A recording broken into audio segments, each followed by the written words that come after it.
Hello, and welcome back to reading this book and listening to a YouTube sanctioned playlist if you can hear the music. Also, I need people to call me out if they can't hear the music, they can't hear my voice, the music overpowers my voice overpowers the music, which is actually better. And just let me know what's going on. Because apparently last week, someone didn't tell me in the middle of my stream and wanted to wait until the very end. They were trying to be respectful and not distract me from reading. Hey, Crusher! Welcome back-ish. Last week, I don't even remember what was happening. All I know is that we ended on chapter 8, and I think it was some countess's birthday, and people were stopping by to say hey, and they were gossiping about Pierre, the bastard son of one of the local princes. Thank you, Ish. Gotcha. How you been, Crusher? What you been up to? I am on page 43. Just roughly 1,130 to go. Give or take a few. Been good. Work. Good. It's good to be busy. Glad you're working. A lot of people need work. I'm a bit out of energy tonight and a little bit of a headache today. I don't know why. I had a headache since I woke up this morning. It's not by lack of drinking water, or I don't know what it is. I had coffee today and I thought I was weaning myself off of coffee, but I guess not, because I had coffee 3 days. In the past 3 days, I've had it every day. Come to Ohio, you'll hire me. No, thank you. I really appreciate the offer. And fortunately, I have been working, which is maybe one of the reasons why I don't live stream as often, but that's not true. I still live stream even with a full-time job for the past 4 years, so never mind. I don't know why I said that. All that to say, thank you so much. Very kind offer. That'd be fun to work together. So chapter 9. Oh no. What was I saying? I don't even know. Oh, I was just saying that work is good. We should all be grateful for those of us who are able to work and have a job. You know what? Just be grateful. Count our blessings, so to speak.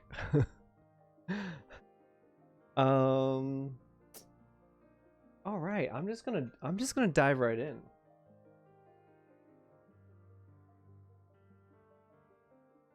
Here we go. We're at volume 1, part 1, chapter 9. The only youngsters left in the drawing room, apart from the Countess's elder daughter, who was 4 years older than her sister and had assumed grown-up status, and also the young lady visitor, were Nikolai and Sonia. Nikolai? Sonia? Denise. Oh, those are the only two in the room left, I guess? Thank you for the lurk, Crusher. Really appreciate it.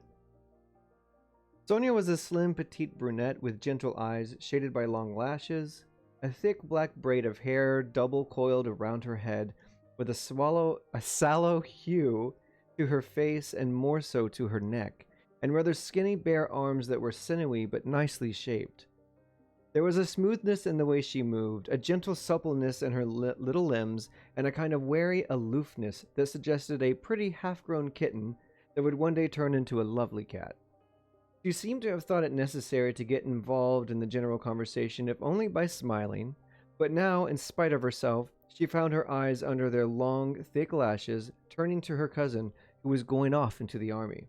Her girlish passion bordering on adoration was so obvious that her smile didn't fool anyone. It was clear that the kitten had crouched down only to pounce faster than ever on her cousin and tease him the moment they could get out of the drawing room like Boris and Natasha. "Yes, my dear," said the old count, addressing the visitor and pointing at Nikolai. "Now that his friend Boris has got his commission because of their friendship, he doesn't want to be left behind, so he's giving up university and his poor old father. He's going into the army, my dear. There is a place waiting for him in the archives and all that. But that's friendship for you, isn't it? They do say war has been declared, said the visitor. They've been saying that for ages, said the Count. They'll say it again, lots of times before they stop. But that's friendship for you, my dear, he repeated. He's joining the hussars. The visitor shook her head, at a loss for words. It's nothing to do with friendship, Nikolai blustered, exploding as if this was a dreadful insult. It's not friendship. I just want to be in the army. It's my vocation. He turned to look at his cousin, and the young lady visitor. They returned his look with a smile of approval. Colonel Schubert's dining with us tonight. He's with the Pavlograd Hussars. Been here on leave, and he's taken Nikolai back with him. Can't be helped, said the Count, shrugging his shoulders and making a joke out of something that had obviously caused him a lot of distress. Papa, I've told you already, said his son. If you really don't want me to go, I'll stay. But I know I'm useless anywhere except in the army. I'm not a diplomat or a civil servant.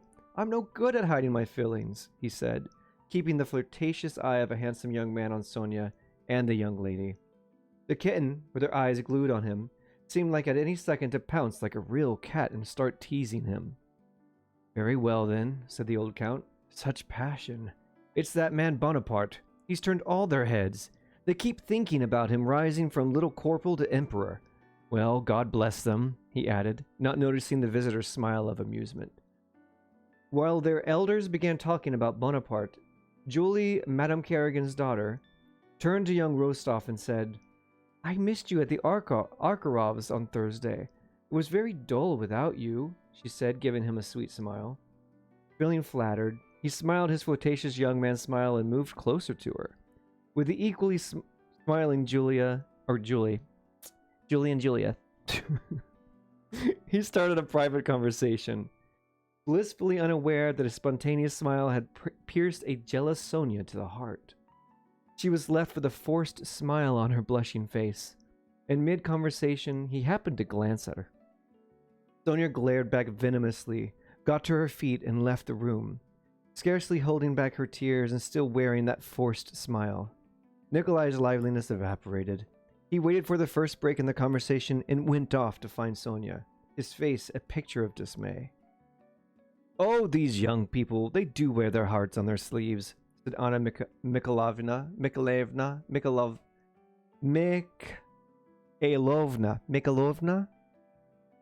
Pardon me. Pardon my Russian. Nodding after Nikolai's retreating figure. Cousins, troubles in dozens, she added. Yes, said the Countess, when the ray of sunshine that had come into the room with the young people had vanished, as if she was answering a question that no one had asked, but was always on her mind. How many trials and tribulations we have to go through in order to enjoy them as they are now. And even now, I will swear there's more dread than enjoyment. You're always afraid for them, especially at this age when there are so many dangers for both boys and girls. It all depends on how they were brought up, said the visitor. You're quite right, the Countess went on. Up to now, thank God, I've been a good friend to my children and they trust me completely. The Countess was repeating the delusion of so many parents who imagine their children have no secrets from them. I know my daughters will always turn to me as their first confidant. And I know that if Nikolai, with his impulsive nature, gets up to no good, boys will be boys. It won't be anything like those young gentlemen in Petersburg. You know, Pierre and that group of young men that were dancing with a bear or sitting on windowsills and drinking or whatever happened last time. Anyways. Yes, they're splendid children. Splendid, agreed the Count, who resolved all his thorny problems by finding everything splendid. Just imagine, my son a hussar. Still, whatever you want, my dear. Your younger girl is such a nice creature, said the visitor. What a fireball. She's a fireball, all right, said the Count. Takes after me. And what a voice! I know she's my daughter, but I'm telling you, she's going to be a singer. Another Salomone. We've engaged an Italian to give her lessons. Isn't she too young? They say it damages the voice to train it at that age. Too young? No, she isn't, said the Count. Don't forget, our mothers used to get married at 12 or 13. Well, she's certainly in love with your Boris. How about that? Said the Countess, smiling gently and looking at Boris's mother. Once again, prompted by an idea that was constantly on her mind, she went on.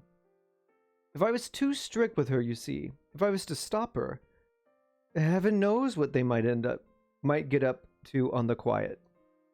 She had in mind kissing. She wasn't thinking about, a home run there. She was just thinking about, like, first base. Moms can be naive. Whereas now I know every word she speaks. Night she'll come to me and tell me everything. Perhaps I do spoil her a bit, but, well, I think it's the best thing to do. I was strict with the eldest. Yes, I was brought up quite differently, said the girl in question, the radiant young Countess Vera, with a smile. But unusually, it was a smile that did nothing for Vera's face. On the contrary, she looked unnatural, and therefore unpleasing. She, the elder daughter, was good-looking, quite intelligent, good at her lessons, and well brought up. She had a nice voice, and she talked good sense, but it was odd. Everybody there, including the visitor and the Countess, looked at her in some surprise when she spoke, and they were all embarrassed. You're always too clever by half with the first ones. Trying to do something different, said the visitor. Our sins will come out. My dear Countess was a bit too clever with Vera, said the Count. Never mind. She's turned out splendid all the same, he added, with a wink of approval in Vera's direction. The visitors got up and left, accepting the dinner invitation. Dreadful manners. I thought they'd never go, said the Countess as she saw them off. They do these things, but they really don't want to do these things, I don't know. Chapter 10? Oh boy. When Natasha came rushing out of the drawing room, she ran only as far as the conservatory, where she stopped and listened to them still talking in the drawing room, and she waited for Boris to come out. She soon began to lose patience, stamping her little foot and almost bursting into tears when he didn't come. But then she suddenly heard someone's footsteps, not too relaxed, not too quick, the measured tread of a young man. Natasha nipped between two tubs of flowers and hid. Boris came to a halt and stood there in the middle of the room, glanced around, flicked a speck of dirt off the sleeve of his uniform, and went over to the mirror to examine his handsome face. Natasha kept quiet and peeped out of her hiding place, wondering what he was going to do. He stood there for a moment before the glass, smiled at himself, and walked towards the opposite door. Natasha was just about to call him when she had second thoughts. Let him look for me, she said to herself. Yeah, let the man chase you. As Tolstoy likes to think, all young ladies normally are chasing the men. I don't know. Maybe that was the thing. Let me drink from my vat of water.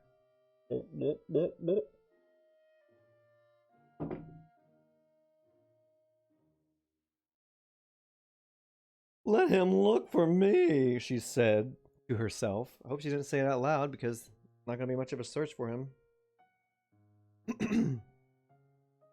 Boris had only just gone when in through the other door came Sonia, all red in the face and mouthing some angry words through her tears.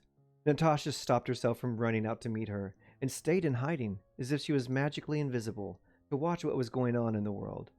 She was enjoying an exquisite new pleasure. Sonia was muttering something and glaring round at the drawing room door. The door opened and out came Nikolai. Sonia, what's wrong with you? How could you? Said Nikolai, running up to her. It's nothing, leave me alone, Sonia was sobbing. No, I know what it is. That's all right then. Go back to her. Sonia, just let me speak.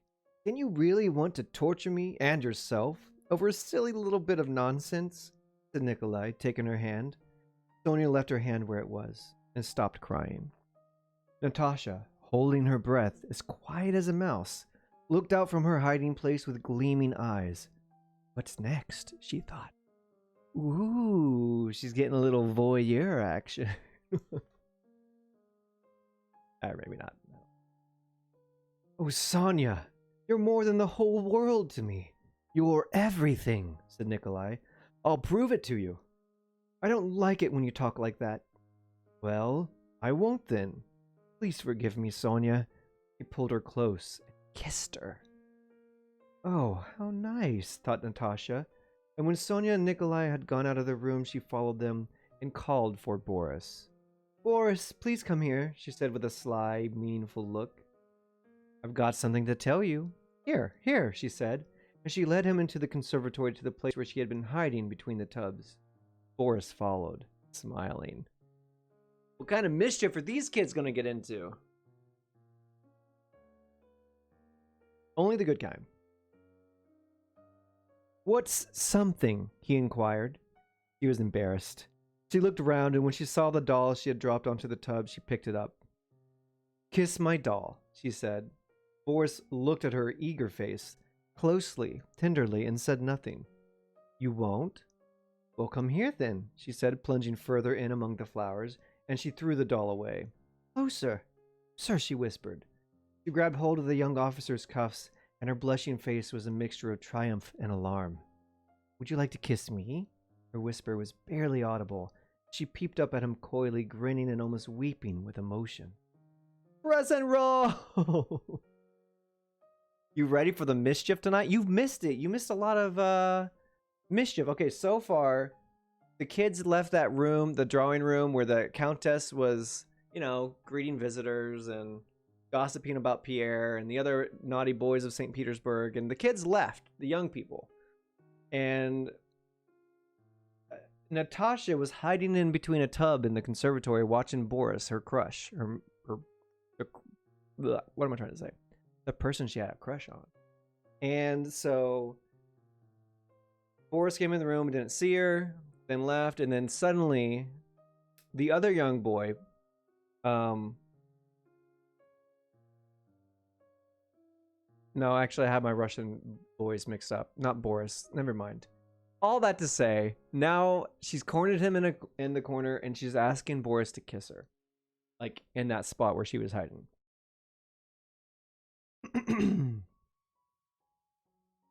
Boris, would you like to kiss me? Her whisper was barely audible as she peeped up at him, coyly grinning and almost weeping with emotion. Boris went red in the face. You are a funny girl, he managed to say, bending down towards her, redder than ever, but without actually doing anything. He was waiting for the next move. Suddenly, she skipped up onto a tub to make herself taller than Boris, flung her slender bare arms right round his neck, and flicked her hair back with a toss of the head. Then she kissed him right on the lips. She slipped away between the plant pots, went round behind the flowers, and stood there with her head bowed. Natasha, he said, no, I love you, but... Are you really in love with me? Natasha broke in. Yes, of course I am, but please, we mustn't do that again. In 4 years' time, then I shall ask for your hand.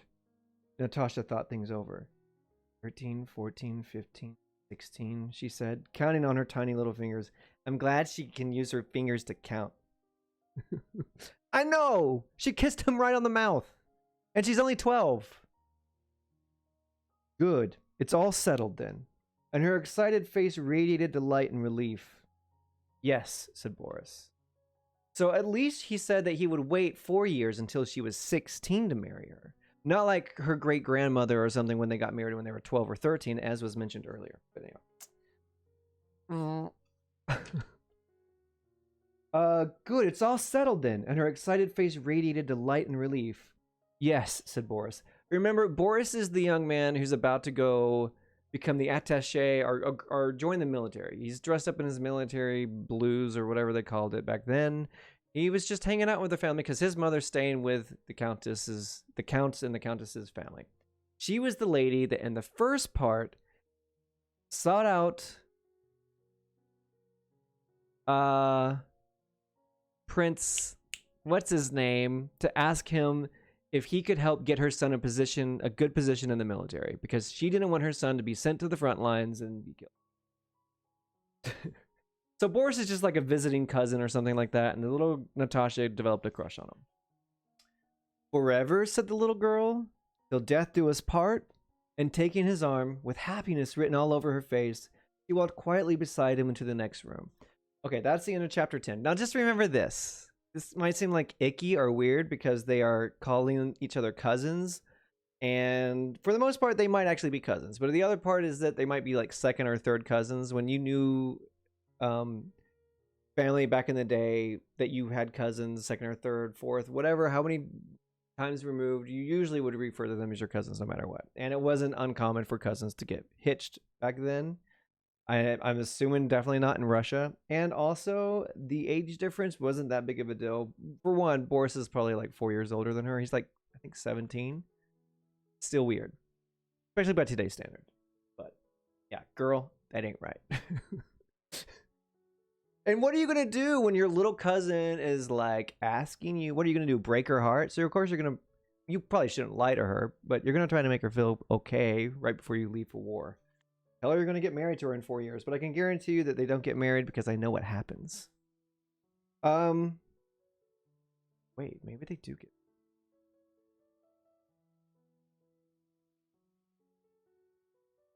No, I don't think they do get married. Natasha? Are you kidding? She's the one who gets married to like uh what's his name, but I'm not going to spoil that. Anyways, chapter 11. Sorry, too much ad-libbing today. I'm not sure how long I'm going to do this. I was late getting started tonight, so apologies for that. But my bad. The Countess was so tired from receiving visitors that she gave orders not to admit any more, and the porter was told just to issue dinner invitations to anyone else who turned up with name day congratulations. The Countess was looking forward to an intimate chat with her childhood friend, Prince Anna Mikhailovna, whom she had not seen properly since she had arrived from Petersburg. Anna Mikhailovna, with her pleasant, careworn face, moved closer to the Countess in her easy chair. Anna Mikhailovna is Boris's mother, just so you know. With you, I can speak my mind, said Anna Mikhailovna. Mikhailovna? Does that sound more Russian? I should ask my boss. We're old friends and there aren't many of us left. That's why I value your friendship so much. Anna Mikhailovna looked at Vera and paused. The Countess pressed her friend's hand. Vera, said the Countess to her elder daughter, clearly not the favorite one. It's not fair to Vera. She's the oldest one, but not the favorite. She had to sit through all that and be the nice, respectable oldest sister, but still not the favorite. Vera, said the Countess to her elder daughter, you don't seem to understand anything. Can't you see you're not wanted now? Go and see your sisters or something. The lovely young Countess gave a scornful smile, not at all disconcerted. If only you had told me, Mamma. I would have gone away ages ago, she said, and went off to her room. But passing by the sitting room, she noticed two couples arranged symmetrically in front of two windows. She stopped and gave a contemptuous smile. Sonia was sitting close to Nikolai, who was copying out some poetry for her, the first he had ever written. Boris and Natasha were sitting by another window, and they stopped speaking when Vera came in. Sonia and Natasha looked at Vera with guilty, happy faces. It was amusing and quite touching to see these lovesick little girls, but the sight of them didn't seem to arouse any pleasant feelings in Vera. How many times have I asked you, she said, not to take my things? You have rooms of your own. She took the inkstand away from Nikolai.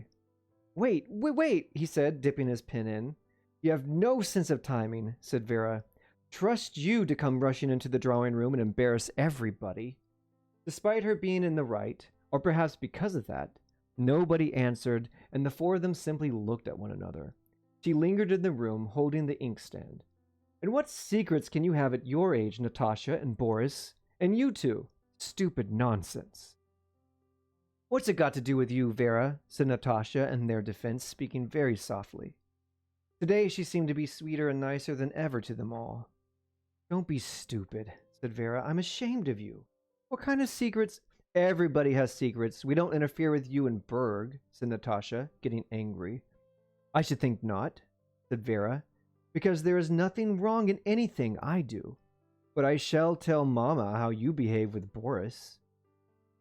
Natalia behaves perfectly well with me, said Boris. I have no complaint. Oh, shut up, Boris. You're such a diplomat. Diplomat was a catchword with the children who had given it their own special meaning. That's kind of cool. Remember how when you would hang out with your friends or your cousins or something, or siblings, and you gave real words their own meaning amongst your circle of reference? My cousins and my brothers and sisters and I used to do that. I'm fed up with this, said Natasha, her voice trembling with resentment. Why does she always pick on me? You'll never understand, she said to Vera, because you've never been in love. You've no heart. You're just a Madame de Genlis. Oh, shut up, Boris. Is that the quote of the evening? I'm sure there's going to be a gym. We're going to have to do this. Every week we had to have a quote of the evening. Last week I'm sure the quote of the evening involved rustling dresses. This week it might be making out with a 12-year-old girl. But anyways. Oh, shut up, Boris. You're such a diplomat. Diplomat was the catchword with the children who had given it their own special meaning. I'm fed up with this, said Natasha, her voice trembling with resentment. Why does she always get to pick on me? You'll never understand, she said to Vera, because you've never been in love. You've no heart. You're just a Madame de Genlis. This nickname bestowed on Vera by Nikolai was intended to be very insulting. And nothing gives you more pleasure than being nasty to other people. You can flirt with Berg as much as you like, she said quickly. Wow, they're mean to Vera. I feel sorry for her, actually.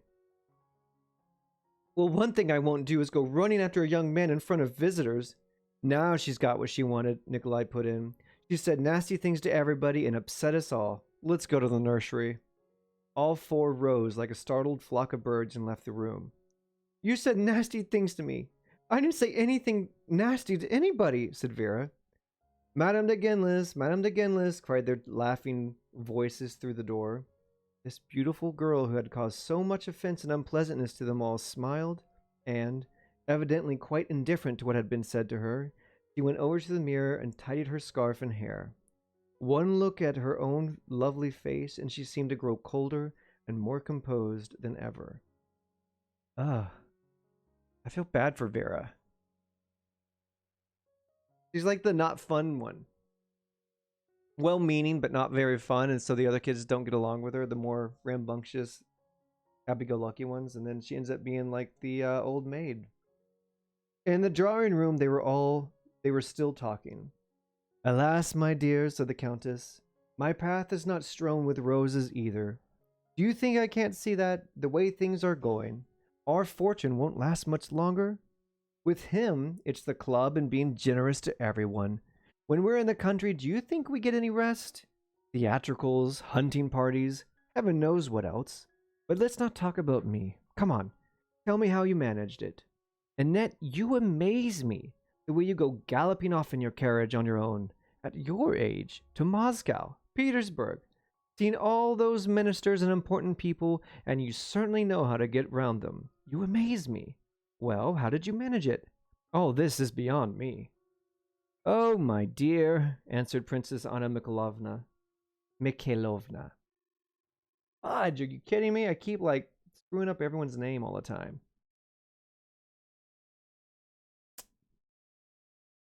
Can you imagine if you work at Starbucks in Russia and they give you your name, and when you write the name down, it's something completely different, so no one gets their orders? That's me when I read this book.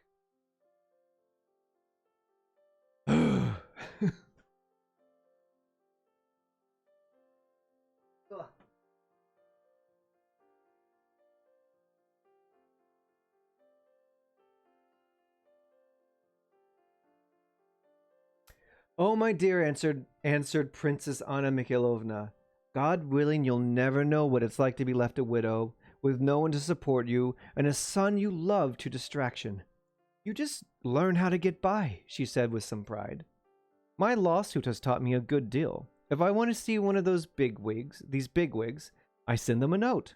Princess X desires to meet Minister Y, and I go myself in a cab 2 or 3 times, maybe 4 or 5, until I get what I want. I don't care what people think of me. Well, come on. Whom did you talk to about your little Boris? Asked the Countess. Your boy's a guards officer now, and my little Nikolai is going in as a cadet. We have no one to put a word in for him, but whom did you ask? Prince Vasily. He was so kind. He agreed to everything straight away, and then he put it to the Emperor, said Princess Anna Mikhailovna, with some delight, forgetting all the humiliation she had gone through to get what she wanted. And how is he, Prince Vasily? Getting on a bit? Getting on a bit? Like he's getting old, I guess? Inquired the Countess. I haven't seen him since our theatricals at the Rumyantsevs. Rumyantsevs? I haven't seen him since our theatricals at the Rumyantsevs. He must have forgotten me by now. He flirted with me, you know. She smiled at the memory of it.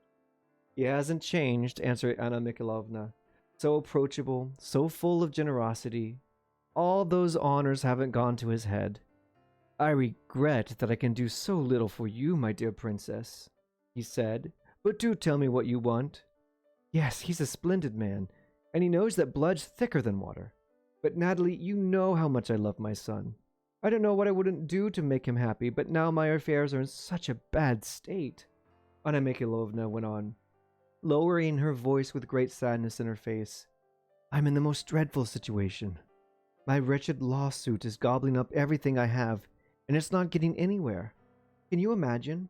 I literally haven't got a penny to my name, and I have no idea how to get Boris kitted out. She took out her handkerchief and began to weep. I must have 500 rubles, and all I have is one 25-ruble note. I'm in such a desperate situation. My only hope now is Count Kirill Bezukov. If he won't agree to support his godson, you did know he was Boris's godfather, didn't you?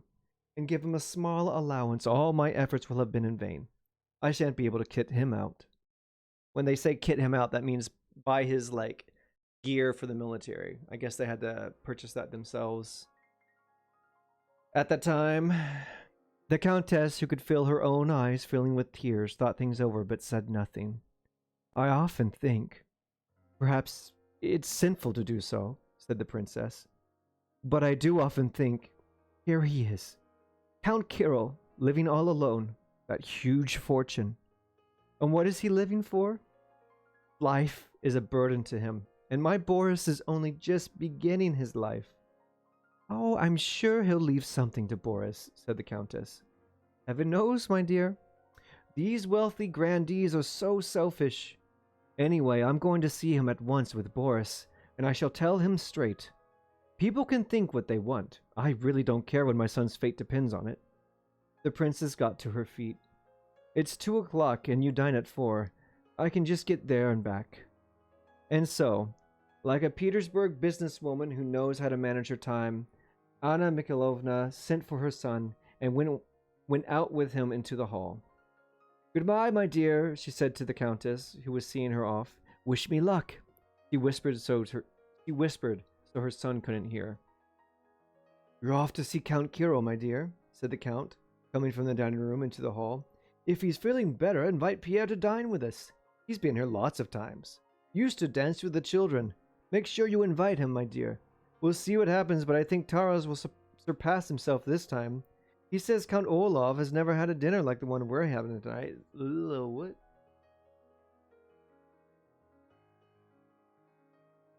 Chapter 12. Boris, my dear, said Anna Mikhailovna as Countess Rostov's carriage took them along the straw-covered street and turned into the wide courtyard of Count Kirill Bezukov's house.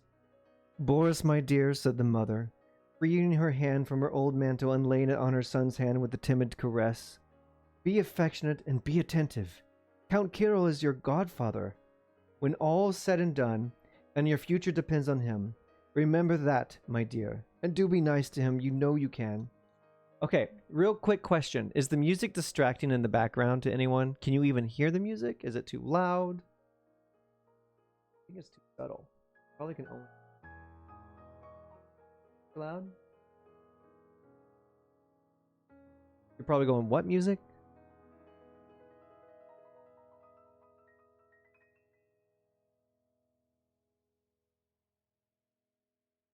How's everyone doing tonight?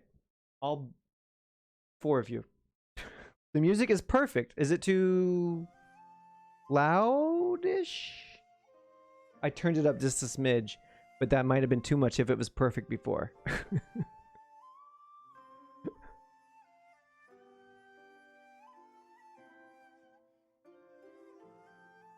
Okay. Chapter 12.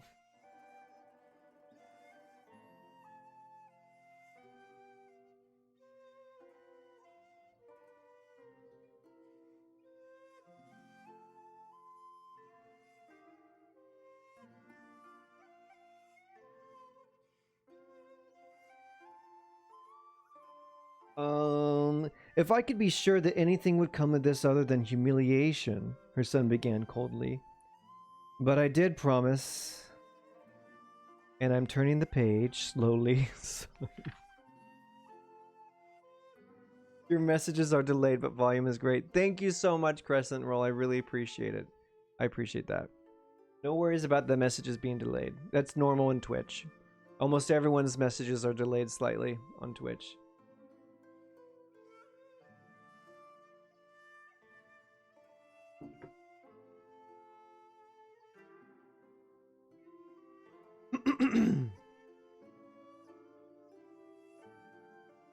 If I could be sure that anything would come of this other than humiliation, her son began coldly. But I did promise, and I'm doing it for your sake. Despite the fact someone's carriage was standing at the entrance, the porter, studying the mother and son, who had walked straight in unannounced through the glass vestibule between two rows of statues and niches, whatever. A message is, and your hair looks great.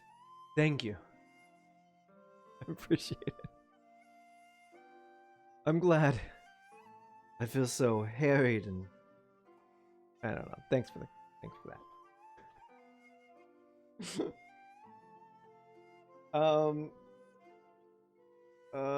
What? Oh yeah, niches? Like a niche in the wall? A nook? He would walk straight in unannounced through the glass door. Can I restart this chapter? I think it's okay to restart a chapter. Yeah. I'm going back to my save spot, which was at the beginning of chapter 12. Let's start this over. Boris, my dear, said Anna Mikhailovna as Countess Rostov's carriage took them along the straw-covered street and turned into the wide courtyard of Count Kirill Bezukov's house. Boris, my dear, said the mother, freeing her hand from her old mantle and laying it on her son's hand with a timid caress. Be affectionate and be attentive. Count Kirill is your godfather. When all is said and done, and your future depends on him. Remember that, my dear, and do be nice to him. You know you can. If I could be sure that anything would come of this other than humiliation, her son began coldly. But I did promise, and I'm doing it for your sake.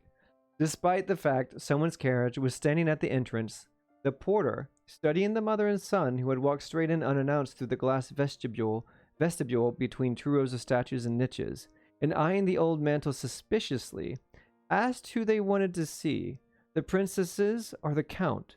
On hearing that they wanted the count, he said, "Excuse me." He said that his excellency was worse today. He could not receive visitors. We may as well go, the son said in French. Pardon me. Excuse me.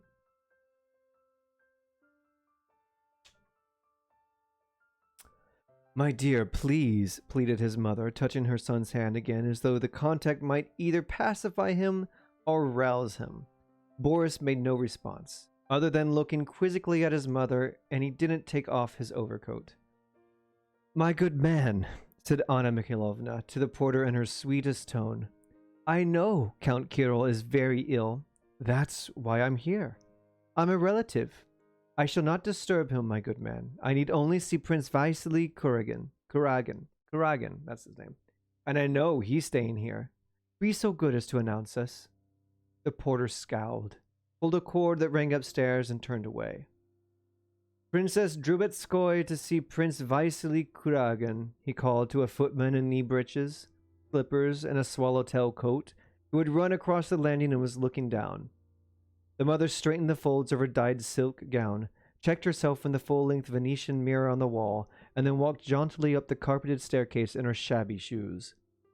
You did promise, my dear, she said, turning again to her son, and urging him on with a touch on the arm.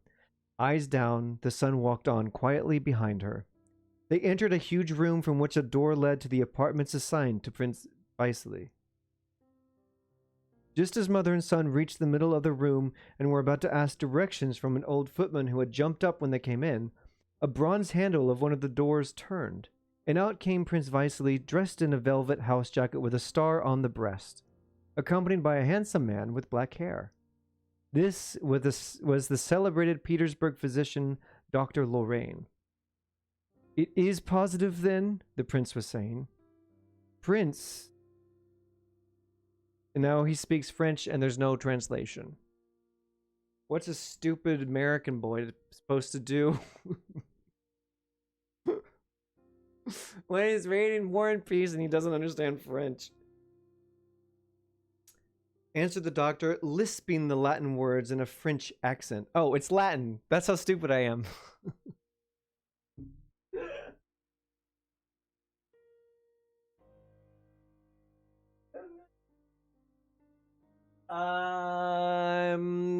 I am technically the smartest person in this room right now. Then again, I am the only person in this room right now.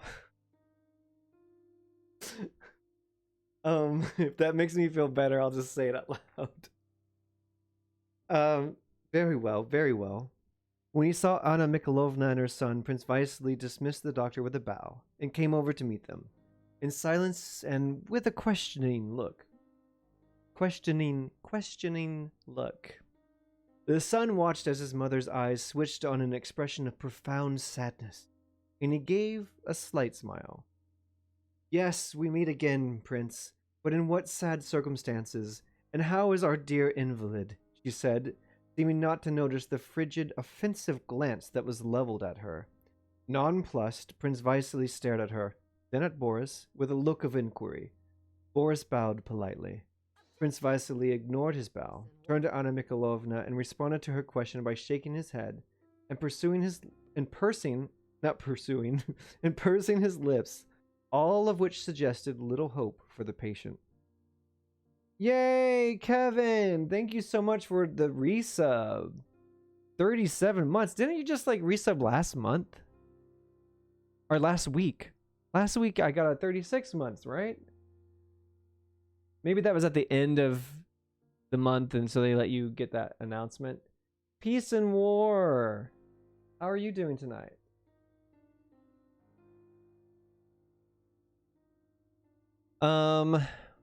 We are currently on chapter 12. So I know you're not following along, but if you wanted to follow along. Okay. Here we go. And this time, be bold enough to just let me know if the music's too much or not. Now I'm paranoid about it. Although Crescent Roll says that it's A-okay, and I trust her.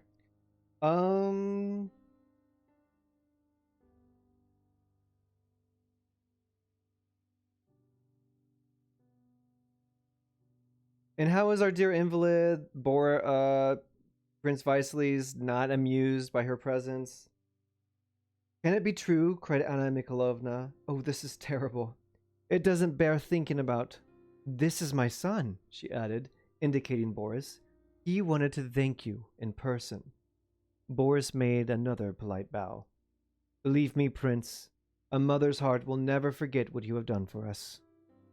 I am pleased to have been of service, my dear Anna Mikhailovna, said Prince Vasily, straightening the frill on his shirt and exuding in voice and manner, here in Moscow, for the benefit of Anna Mikhailovna, who was under an obligation to him, even more gravitas than at Anna Pavlovna's soiree in St. Petersburg. Try to do your duty and be a worthy soldier, he added, turning severely to him. I'm so pleased. Are you here on leave? He asked in his offhand way. I am awaiting orders, Your Excellency, to embark upon my new assignment, answered Boris, with no sign of resentment at the prince's abrasive tone, nor any desire to get into conversation, but he spoke with such calmness and courtesy that the prince gave him a close look. I suppose you're living with your mother? I'm living at Countess Rostov's, said Boris, not forgetting to add, Your Excellency. Your Excellency. Duty. Call of Duty.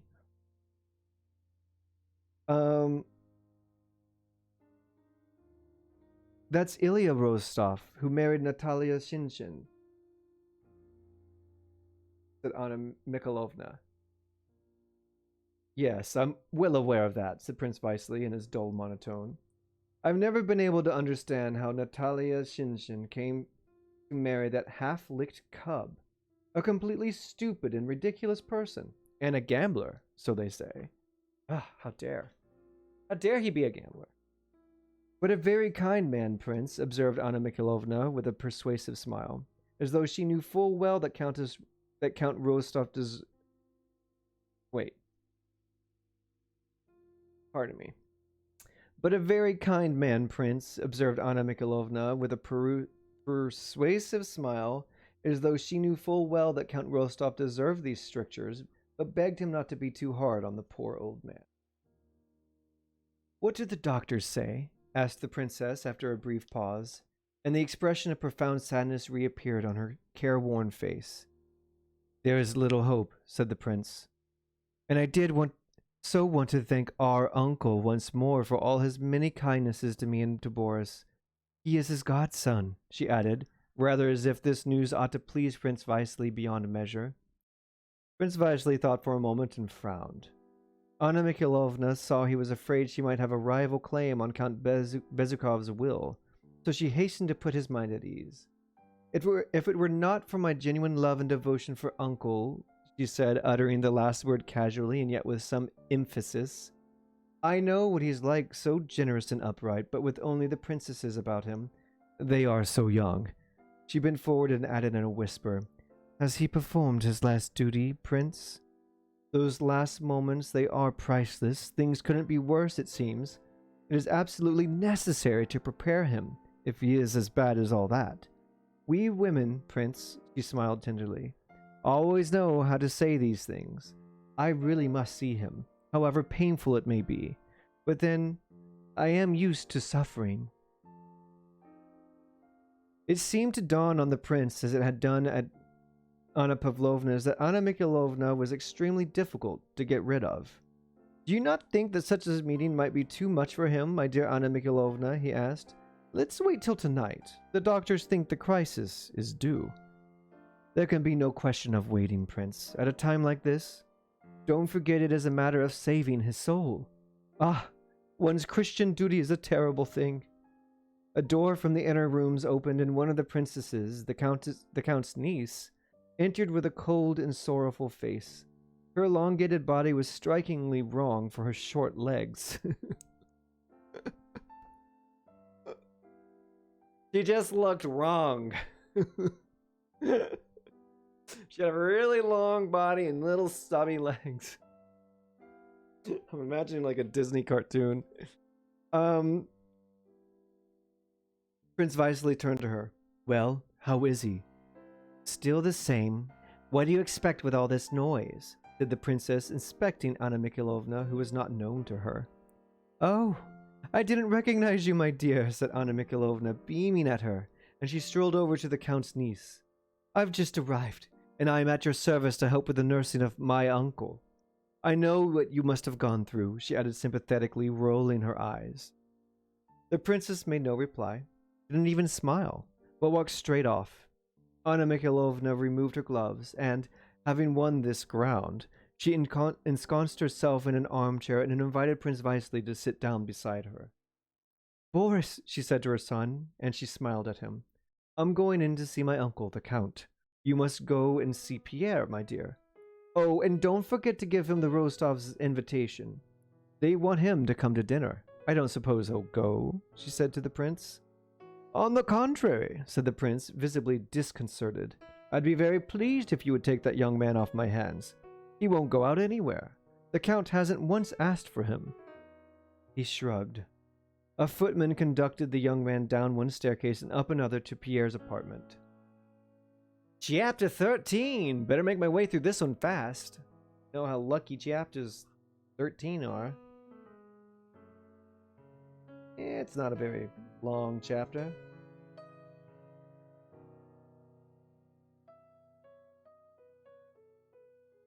Chapter 13. Pierre, my favorite character so far. Pierre had not managed to decide on a career in Petersburg and had indeed been banished to Moscow for disorderly conduct. Tying the bear to the police officer, I think that has something to do with it. That might be the disorderly conduct that they're talking about here. If you missed that, you can go back to the first chapter and listen to that again. Wait, the first chapter? The first recording. Wait, that happened last week, right? That happened last week. The bet on the windowsill and everything. Drinking a bottle of rum on a windowsill. The story told about him at Count Rostov's had been true. He had helped to tie the police officer to the bear. He had arrived in Moscow a few days before and was staying, as always, in his father's house. Though he had assumed the story would already be known in Moscow and the ladies surrounding his father, all of them against him, would take advantage of his visit to make trouble for him with the Count. On the day of his arrival, he went over to his father's part of the house.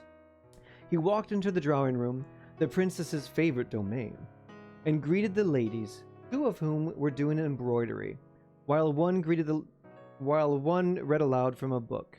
Like the old-timey Netflix. Someone reads out loud, the other ones are darning or knitting or whatever.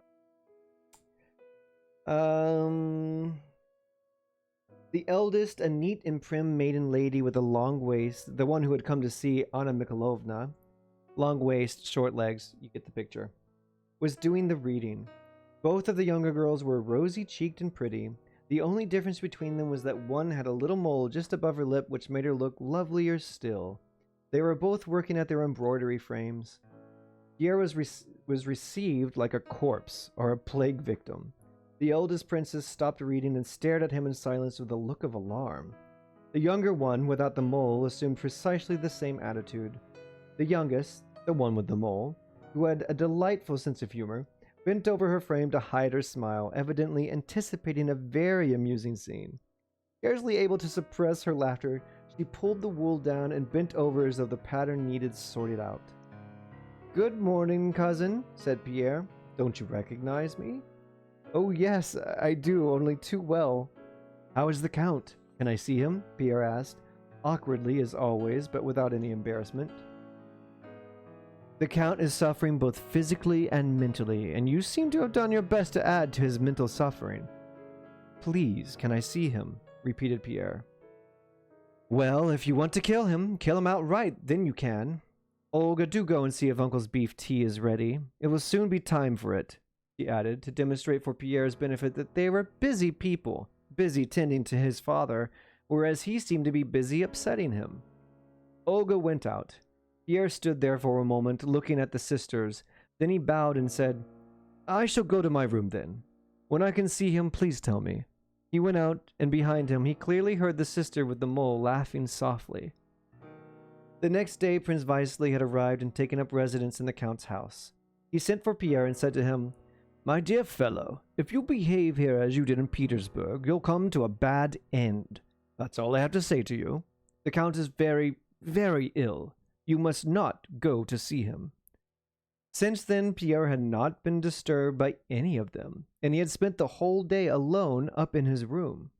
When Boris walked in to see him, Pierre was stalking around his room, stopping now and then at the corners to make menacing gestures at the wall, as though stabbing some invisible enemy with a sword. Then he would glower over his spectacles and stride up and down again, mumbling, shrugging, and gesticulating. "England is done for," he announced, scowling and pointing as if there was someone there. "Mr. Pitt has betrayed the nation and the rights of man, and is therefore condemned to—" He never quite managed to pronounce sentence Pitt on Pitt. Of that moment he was Napoleon, in whose heroic person he had survived a perilous crossing of the Channel and conquered London, because there before him entered the room he saw a handsome young officer of solid proportions. Boris halted. Pierre had last seen him as a boy of 14, and hadn't the slightest recollection of him. Nevertheless, he took him by the arm with his usual ready warm-heartedness and beamed at him. "Do you remember who I am?" asked Boris quietly with a pleasant smile. "I've come with my mother to see the Count, but it seems he's not very well." "No, he does seem to be quite poorly. People are always bothering him," answered Pierre, trying to think who this young man could be. Boris could see that Pierre didn't recognize him, but felt it wasn't for him to make himself known, so he looked him straight in the face, unperturbed. "Count Rostov wants to invite you to dinner this evening," he said, after a rather long silence, an awkward one for Pierre. "Ah, Count Rostov," began Pierre, delighted. "You must be his son, Ilya. You won't believe it, but I didn't recognize you for a minute. Do you remember how we used to drive out to the Sparrow Hills with Madame Jacot all those years ago?" "You're mistaken," said Boris, deliberately with a strong and slightly amused smile. I'm Boris, the son of Prince Anna Mikhailovna Drubetskoy. Count Rostov Sr. is called Ilya. His son is Nikolai, and I don't know anybody called Madame Jacot.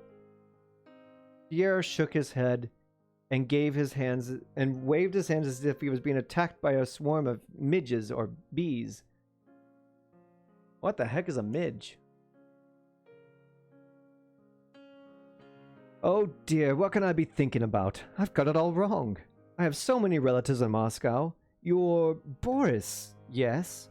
All right then, we've got things straight. Tell me, what do you think of the Boulogne expedition? What? The Boulogne expedition. Is there a map in the book about this?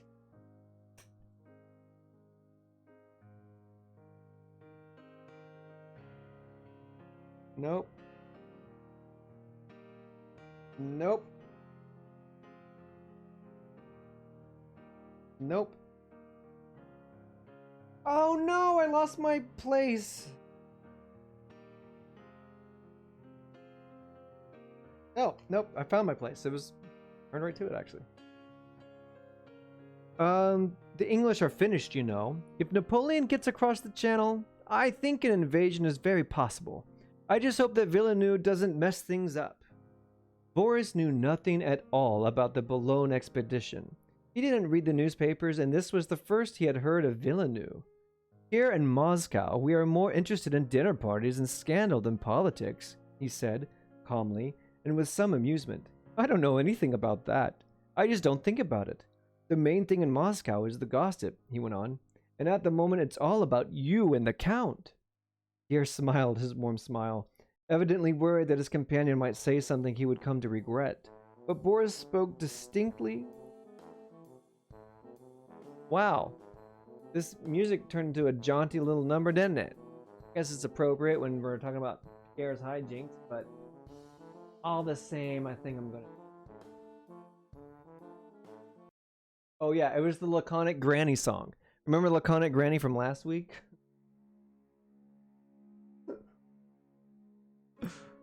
Oh my goodness. Okay.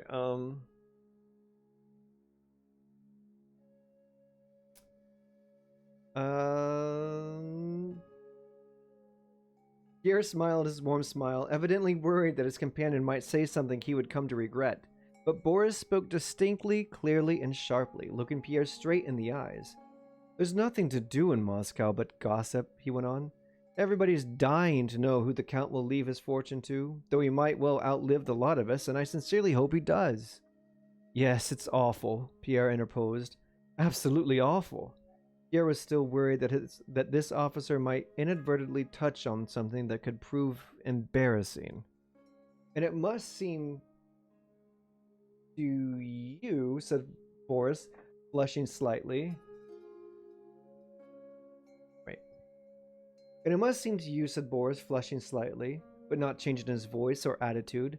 It must seem to you that everybody's thinking of nothing but getting something from him. That's it exactly, thought Pierre. I'd just like to say, to prevent any misunderstanding, that you're very much mistaken if you include me and my mother with all those people. We're very poor, but speaking for myself, even if your father is rich, I don't consider myself a relative of his. And neither I nor my mother would ever ask him for anything, and we wouldn't take anything from him.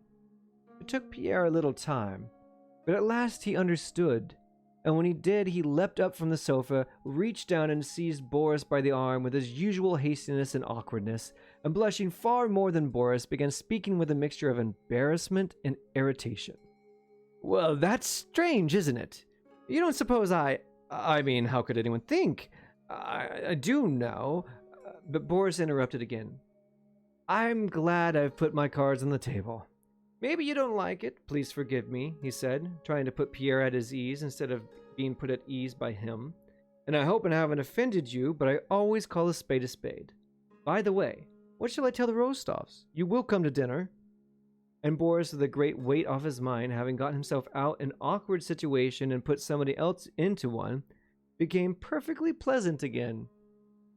No, listen, said Pierre, regaining his composure. You're someone out of the ordinary. What you have just said was good. It was very good. Of course you don't know me. It's ages since we met. Not since we were children. Perhaps you expect me to... I understand. I quite understand. I wouldn't have done it. I wouldn't have had the strength, but it's splendid. I'm very pleased to have met you. It's funny, he added, pausing and smiling. What you must have expected from me, he laughed. But well, let's get to know each other better, shall we? He shook hands with Boris. Do you know I haven't seen the Count once? He hasn't sent for me. I'm sorry for him, man to man, but what can I do?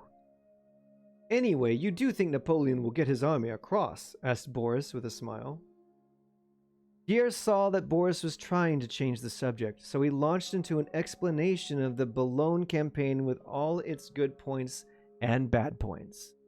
A servant came in to fetch Boris. The princess was ready to leave. Pierre promised to come to dinner to see more of Boris and gave him a warm handshake, looking affectionately over his spectacles into Boris's face. When he had gone, Pierre paced the room again for some time, no longer stabbing at an unseen foe, but smiling at the memory of that pleasant, intelligent, and confident young man. As so often happens with very young people, especially if they are leading a solitary existence, he felt a strange warmth towards this young man, and made up his mind to become friends with him. Prince Vasily went to see the princess out. She was holding a handkerchief in her eyes, and her face was tearful. This is dreadful. Really dreadful, she was saying. But never mind the cost. I shall carry out my duty. I'll come for the night. He can't be left like this. Every minute is precious. I can't see what his nieces are waiting for. With God's help, I shall find a way to prepare him. Goodbye, Prince. God keep you. Goodbye, my kind friend, answered Prince Vasily, turning away. Oh, he's in such a dreadful state, said the mother to her son, when they were back in the carriage. He hardly knows anyone. I don't understand his attitude to Pierre, Mama. His will is going to clear that up, my dear, and our fate depends upon it, too. But what makes you think he'll leave us anything? Oh, my dear, he's so rich and we're so poor. That doesn't seem enough reason, Mama. Oh dear, how poorly he is, cried his mother. Chapter 14. When Anna Mikhailovna had driven off with her son to Count Kirill Bezukov's, Countess Rostov sat there all alone for quite some time, pressing a handkerchief to her eyes. At last she rang the bell. What do you think you're doing, girl? She said testily to the maid, who had kept her waiting a few minutes. Don't you want to remain in my service, eh? I can always find you somewhere else to work. The Countess, grief-stricken by her friend's demeaning poverty, was not feeling herself, and that always made her say, you girl, or you there, to the servants. I'm sorry, madam, said the maid. Ask the Count to come to me. The Count came waddling in to see his wife, looking very shifty, as always. Listen, my little Countess, what a sauté we're going to have? My dear, woodcocks and Madeira. Help me. I've just tried it. Good job. Wait, what? Oh. Pardon me, the Count is coming in all flustered about the dinner that they're going to have that night. He's so excited for it, he can't stop talking about it, and he can't stop inviting people to it. And he's spending a lot of money on it because he just happens to have a problem with spending money, as they talked about earlier. So that's just like, so excited. Countess calls for him, and he comes in. Listen, my little Countess, what a sauté we're going to have, my dear. Woodcocks and Madeira. I've just tried it. Good job. I gave 1,000 rubles to get Tara's. Worth every penny. He sat down with his wife, jauntily splaying his elbows on his knees and ruffling his gray hair. What is your command, my little Countess? It's this, my dear. What's this stain on you here? She said, pointing to his waistcoat. Oh, it must be the sauté, she added. With a smile, it's this, my dear. I need some money. Her face took on a gloomy aspect. Oh, my little Countess! And the Count rummaged for his pocketbook. I need rather a lot, Count. 500 rubles. She took out her cambric handkerchief and rubbed her husband's waistcoat with it. She's asking for 500 rubles?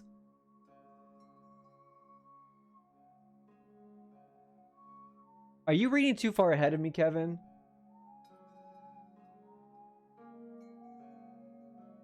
Stop it! Stop spoiling it!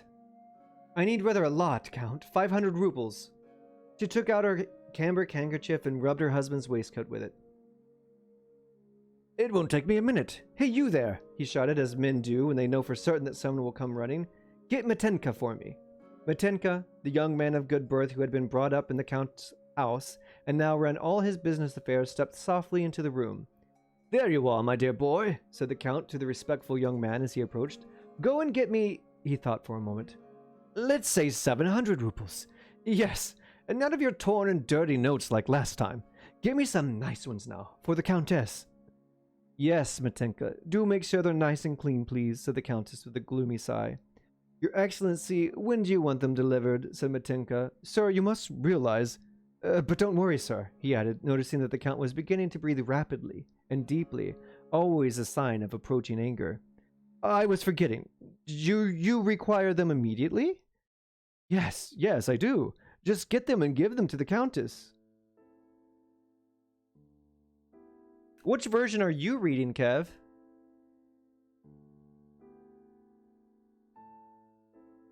Are you reading the Garnet one? Anyway.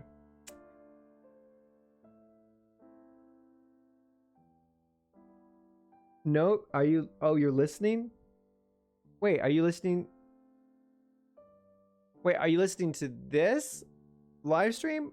Or you're also listening to the audiobook version at the same time you're listening to me read...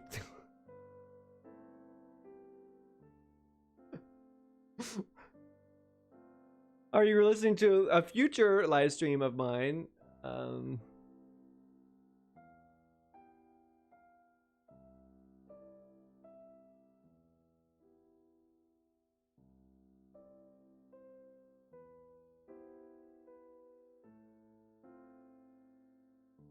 War and Peace, read by Manuel Dor.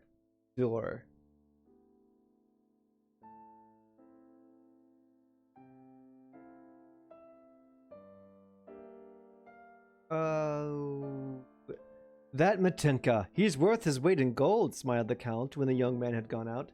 Never says it can't be done. I can't abide that sort of thing. Anything's possible. Oh, my dear Count, money, money, money, how much trouble it causes this world, said the Countess. But I do need it very much. My sweet little Countess, everybody knows you're a shocking spendthrift, said the Count, who then kissed his wife's hand and went back to his own room. When Anna Mikhailovna returned, Mikhailovna returned from the Bezukovs, the Countess had them. Can I start that sentence again, please? I'm going back to my last save point.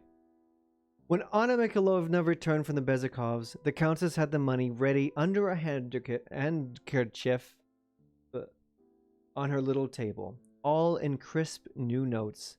Anna Mikhailovna could see something was worrying her. Well, how did you get on, my dear? Asked the Countess. Oh, he's in a dreadful state, unrecognizable. He's so ill, so ill. I was only there for a minute and I hardly said a thing. Annette, for heaven's sake, please don't refuse, the Countess blurted out with a blush which looked rather odd on her aging, thin, aristocratic face as she produced the money from under the cloth. Immediately understanding, Anna Mikhailovna leant forward, ready to embrace when the moment came. This is for Boris, from me, to get him kitted out. Anna Mikhailovna's arms were around her. She was weeping, and the Countess wept too. They wept for their friendship, their kind-heartedness, and the raid. Axonite, thank you so much for the raid. Right when the two old ladies are weeping. Welcome, everyone. Welcome to my very exciting, really entertaining read-through of War and Peace. Every Monday night, I read a few chapters from War and Peace for a couple of hours. But thank you everyone so much for raiding with Axonite's stream. Axonite, how is Persona 5 coming along? If you're still playing that.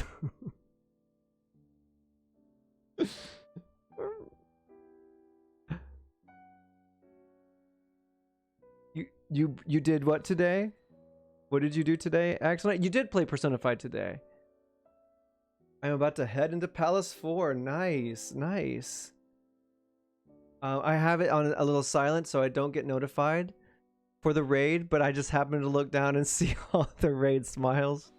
So thank you so much for the raid, everyone. Oh, Shattered Mutant, thank you so much for the follow. Ring of Fire 103, thank you so much for the follow. Darkfire Fyra TTV, thank you so much. Yasone, thank you so much for the follow. Thank you all so much. Creature 28, thank you so much for the follow.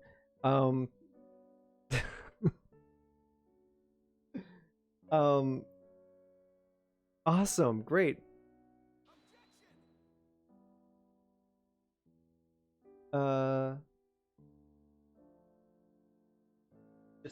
That's just the Ace Attorney given the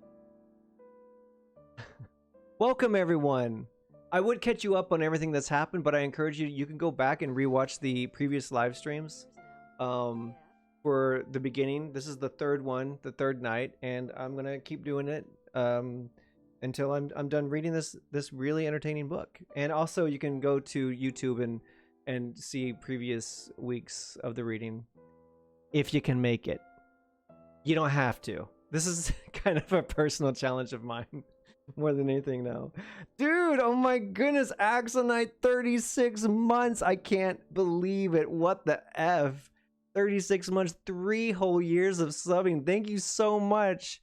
Kevin actually did 36 months last week, and I was like, I can't believe it's been 3 years. I can't believe it's been 3 years. Dragonair. Welcome, Dragonair. How you doing? That's insane. I know. Has it been that long? Can you believe that? 2018. What a year. 2018 was quite the year.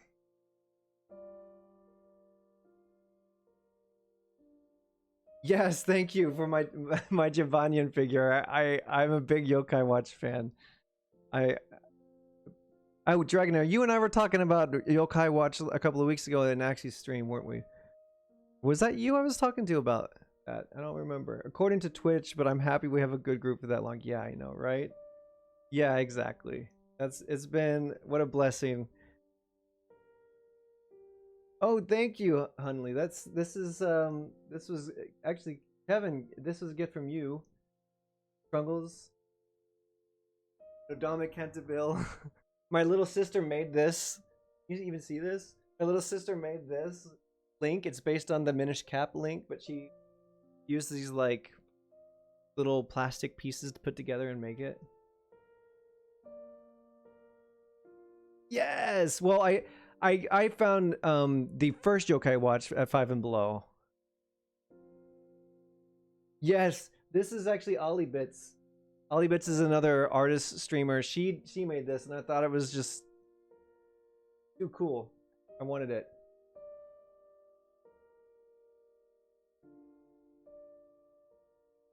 It's not perler beads. It's actually like what is that like little clay? The clay putty stuff. She baked it. She like designed it and then baked it.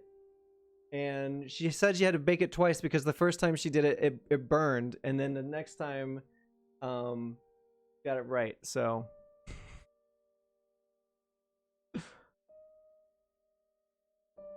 yes, thank you so much for the shout out to Ollie Bits. You know what?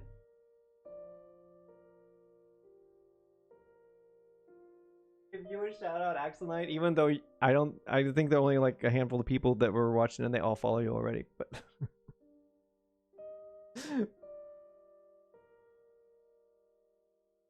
yeah, my sister Hannah did this one. This was a private gift one Christmas back in 7 years ago, probably. But yeah, I love it. It's one of my favorites. Happy to finally get it up on the wall. Anyways, I was just about to end on chapter 14. Chapter 14, it was ending with 2 old ladies. One of them gave the other a gift. They're not old, actually. They're probably like in their 40s or 50s. But, you know, back in the early 1800s, that's old. It's practically ancient. But one of them is giving the other a gift of some ruples so that she can pay for her son's kit as he's about to join the military and he needs to pay for his uniforms and his weapons and stuff like that.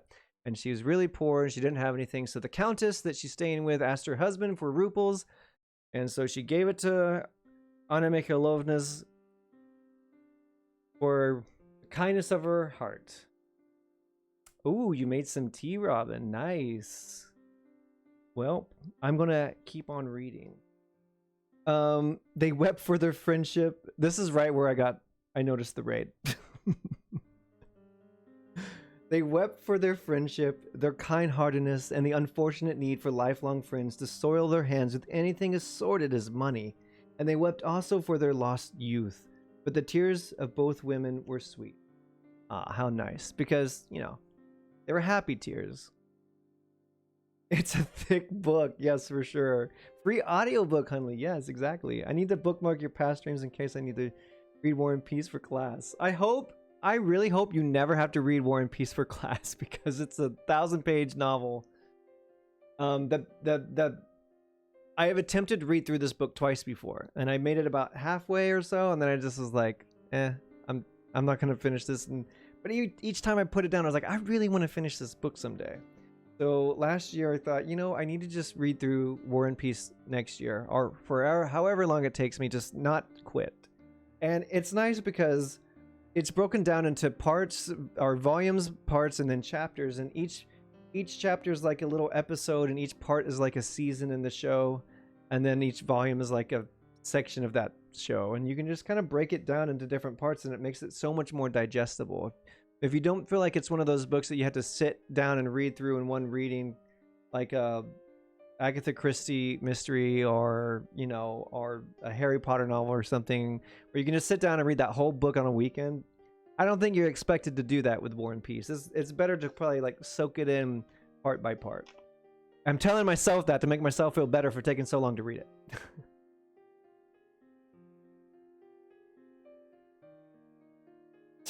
Yeah, let alone Hunley. Well, one of the interesting things about War and Peace and a lot of the older books like Bleak House or Count of Monte Cristo or what's another really long one, Les Miserables or whatever, Miserable or whatever that book is called, I can't pronounce it, or Don Quixote, they were all written as serials. So they were serialized and printed in newspapers and magazines monthly for a long time. So the writers themselves didn't need to really sit down and write them all at once. They would like write it in chapters and then publish it. It was like, you know, before television or radio dramas, they would do it like that, and every week someone would go pick up another copy of Great Expectations. Great Expectations is one of my favorite Dickens books, and actually I'm considering Great Expectations will be the next book I read on the stream. Maybe. I don't know. We'll see. Yeah. Ooh, maybe they did get paid by the Word Dragonair. I don't know. I haven't heard that, but maybe they did. I wouldn't be surprised. I know that in some magazine stories from like the 30s through the 60s and even the 70s, and even today, some writers and magazines still get paid by the word. And that's true for like those science fiction, pulp fiction magazines that like Conan the Barbarian and H.P. Lovecraft stories were published in and stuff like that. But yeah, serialized fiction was like the big thing. Like further back, if you go further back to like Jane Austen and stuff like that, like her books were written all in to be like published at the same time. I don't believe her books were ever serialized.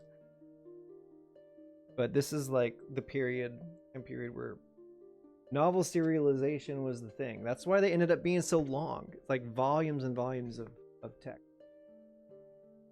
Okay, so chapter 15.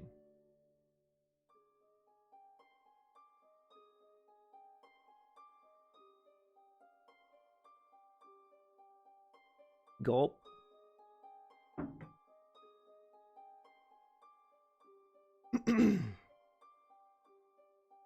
Countess Rostov was sitting in the drawing room with her daughters and a large number of guests. So this must be the dinner party that they've been talking about all day long.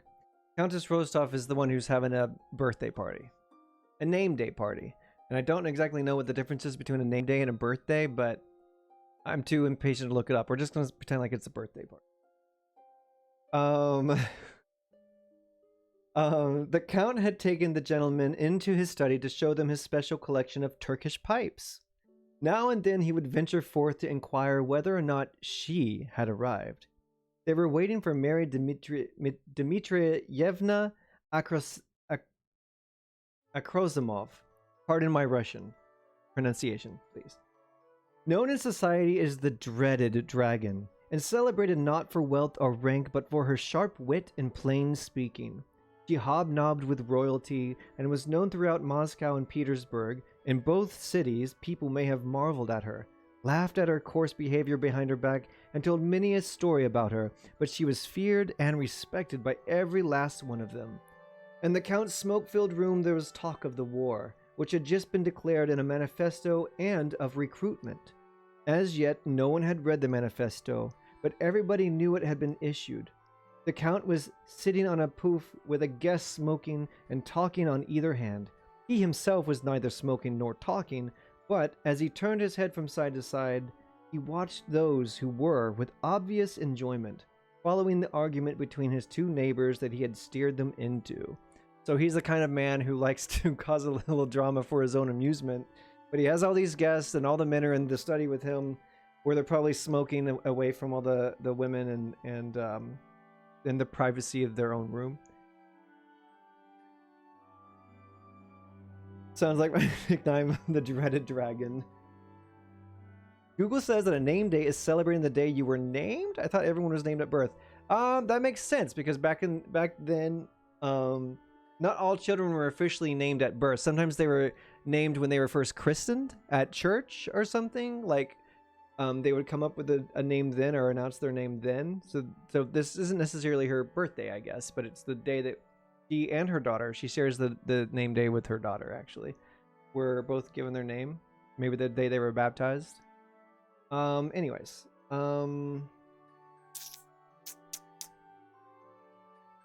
It's kind of probably like a religious thing, but just such a normal part of life to them. They probably don't even account for the religious aspect to it.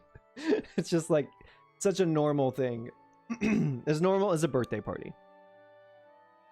One of them was a civilian with a thin, wrinkled, sallow, clean-shaven face, getting on in years, but still dressed like the most fashionable young man.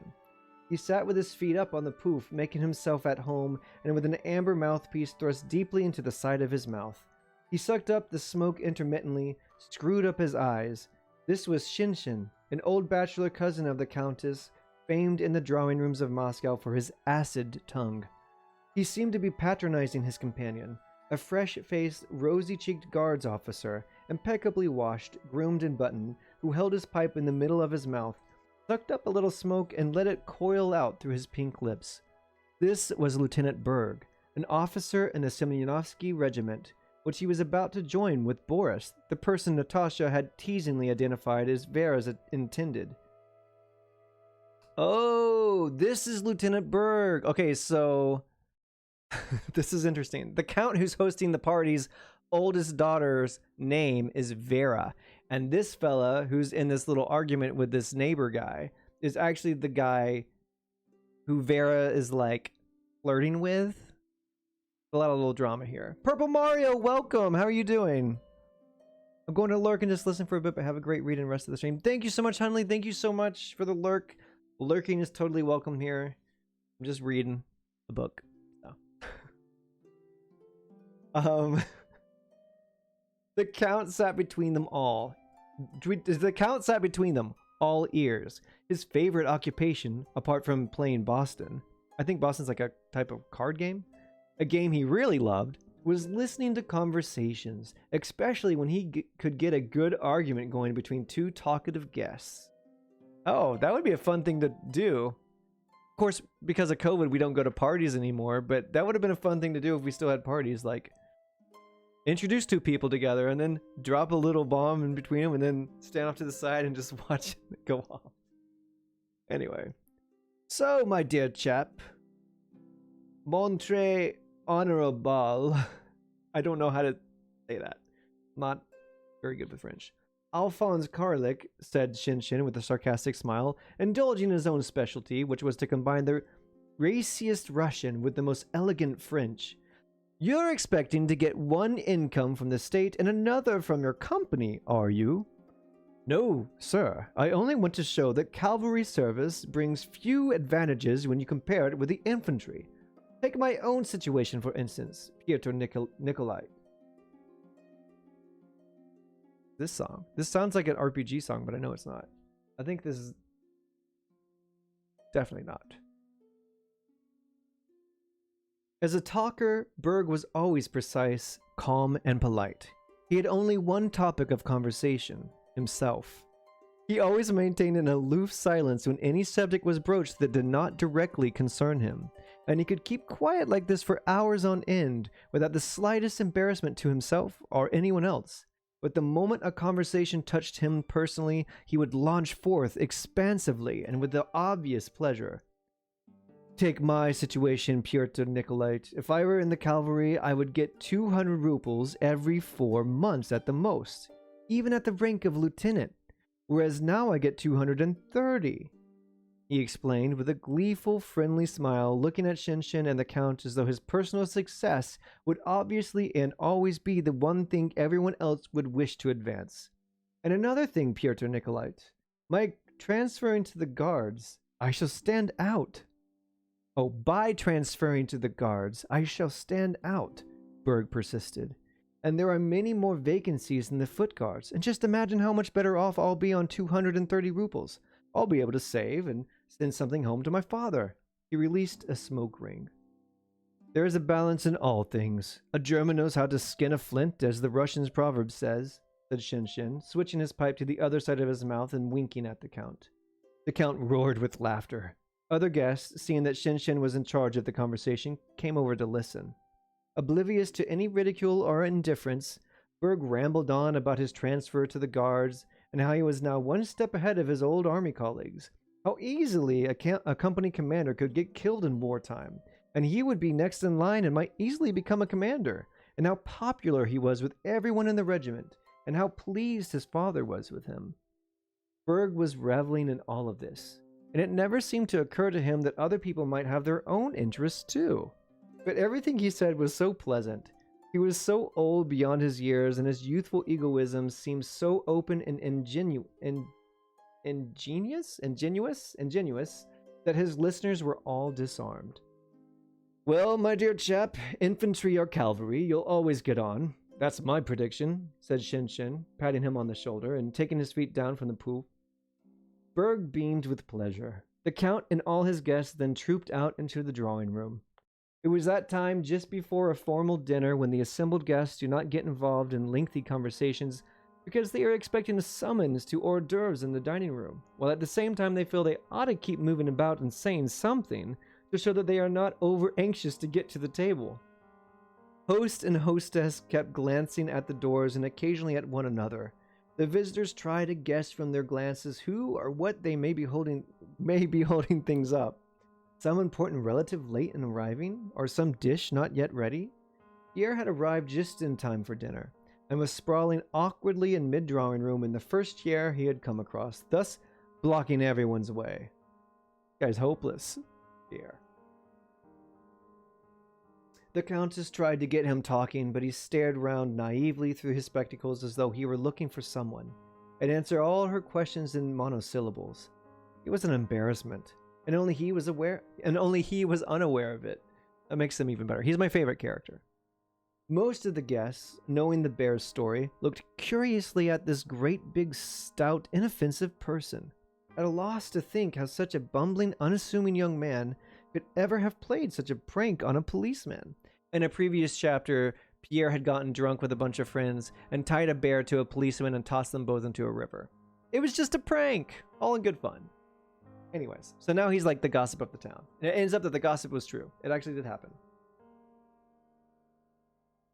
When did you arrive? Just recently? The Countess asked him. Yes, madam. I don't suppose you've seen my husband. No, madam, he smiled. Just the wrong thing to do. I believe you were in Paris until recently? Very interesting, I imagine. Yes.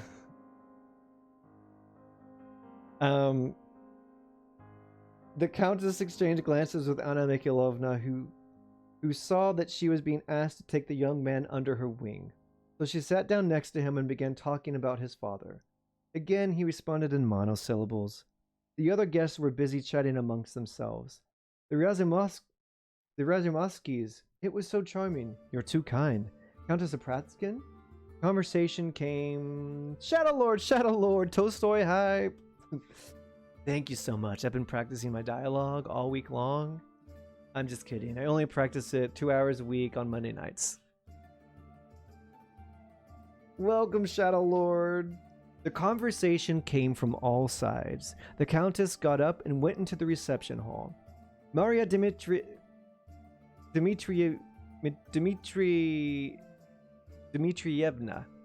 Maria Dmitrievna, help me with this name. Can you see that name? Is it gonna show up? No, it can't. It's not even focused. Never mind. How are you doing, Shadow Lord? What you been up to? How was your week? Don't say that. Don't say that, Shadow Lord. How was your week?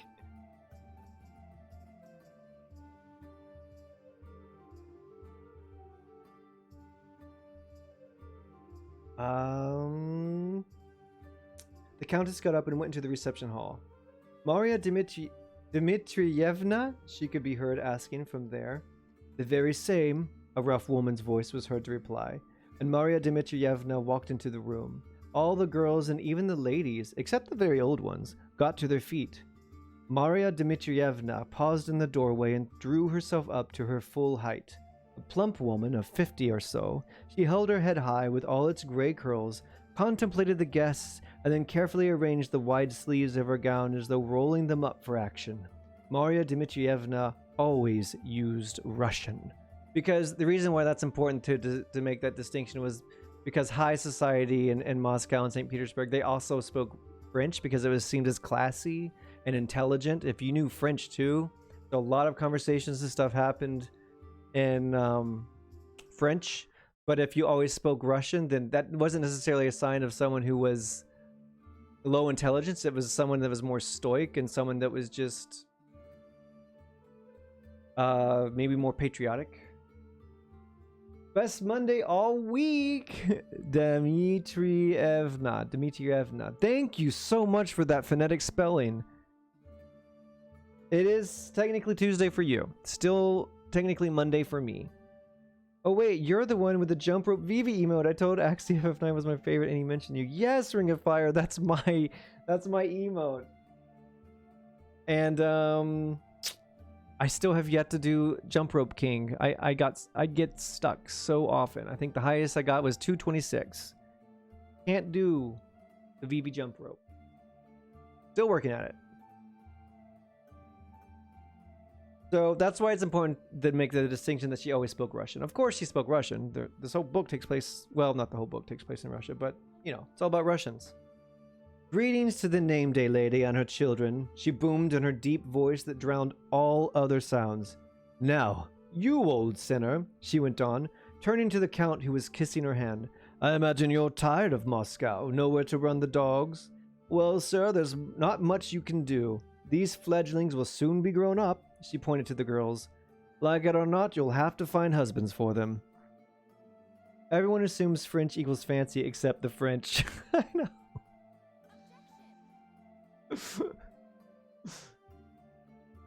Oh, Axonite, thank you so much for gifting the sub to Ring of Fire. That is so nice of you.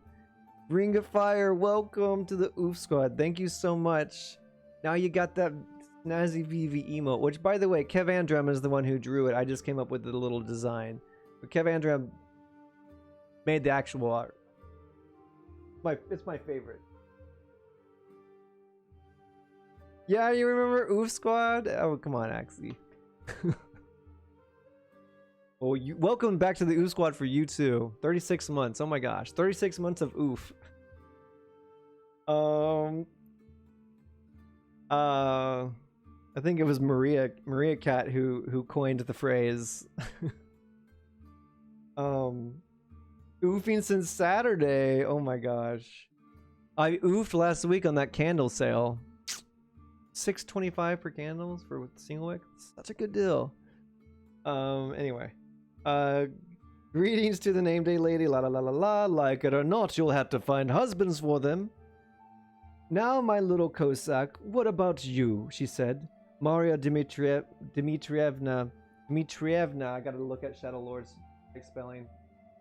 Dmitrievna, thank you. Bless you. A customer dropped a candle and I scratched my cornea because of it on Saturday. Did you wipe it up with your eyeball? I'm so sorry, Axonite. That sounds horrible. That sounds really horrible. I'm so sad that happened, but I'm sure shards of glass got everywhere and in your eye. It sounds naughty, Shadow Lord. What does this sound like? Don't tell me. I don't want to know. You're down with it? When it shattered, shards hit my eye at high velocity. Oh my goodness. I'm so sorry, Axonite. I don't mean to be poking fun at your misery. Getting shards of glass in your eye would be miserable. What did you do to get it out? Or did you just have to let your body do its natural process and just push it out? It's just whatever. I can't even speak.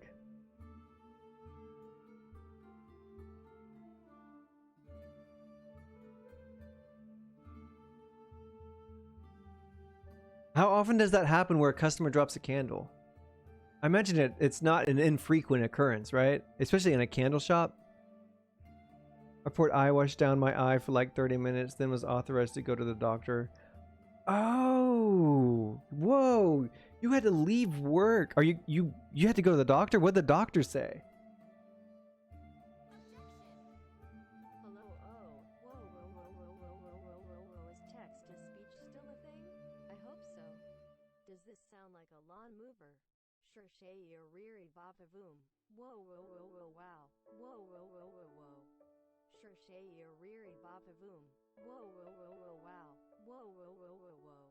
Oh, Digitroni, thank you so much for the 31-month sub. Thank you so much for the resub. I had to wait till their whole thing was read aloud. Did you hear it?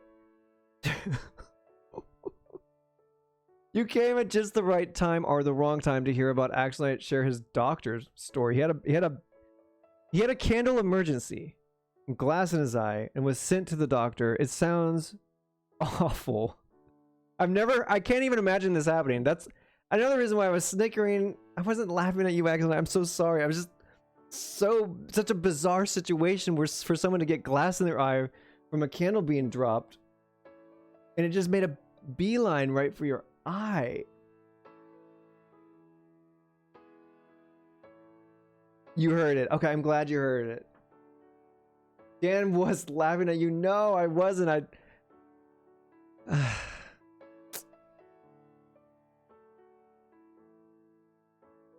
I trust Jesse knows me well enough now not to know that I was laughing at his misery. What did the doctor tell you? Did he just say you had to kind of like wait it out? Oh shoot, I think I scared Axonite off. I'm so sorry, Axie. Reading Russian literature has made you a horrible person. I was already a horrible person. The Russian literature is just bringing it out of me. Sorry, getting into a DBD match. Oh, no worries, Jesse. You have an ointment for it. Okay. Are you able to see all right? Is everything okay? Is your eye constantly watering? You scared him with your lawnmower. Vision is not affected. That's good to know. Okay, I'll let you do your DBD because you need your practice. I know. That's not to say that I think he's bad. I'm not insulting his ability with DBD. He just said he wanted practice. Practice. Okay, I'm gonna continue on. Big boisterous Dmitrievna. Maria Dmitrievna came into the room. Now, my little Cossack, what about you? She said. Maria Dmitrievna always called Natasha a Cossack. Stroking Natasha's arm as the girl came forward to kiss her hand cheerfully and without a trace of shyness. I know you're a little pest, but I like you all the same. The subtle shade cannot be a take backseat. No, Axonite messaged me earlier and was like, "Hey, I want to practice some DBD. Does anyone want to play with me?" So I was like, "Sure, I'll play with you." And Digi, how you doing? Help me out here. Change the subject.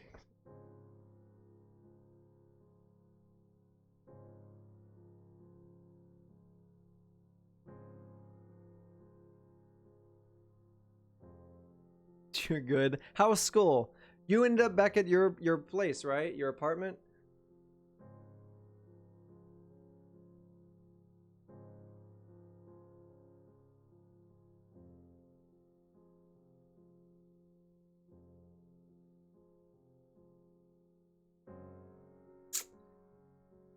Got me, Jetta Lord. You got me. Yeah, I'm there now. I'm a little stressed because I got some studying to do for an exam tomorrow. Oh, what's the exam? What class is it? He's got to turn it to win, like all MLG pros. He's got to practice. Yeah, Ring of Fire. He's got to practice. Got to do a little rehearsal. Yes.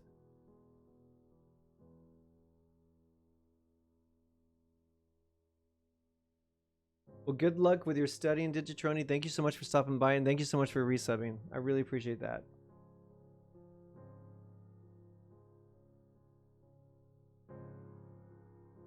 Let's continue on here.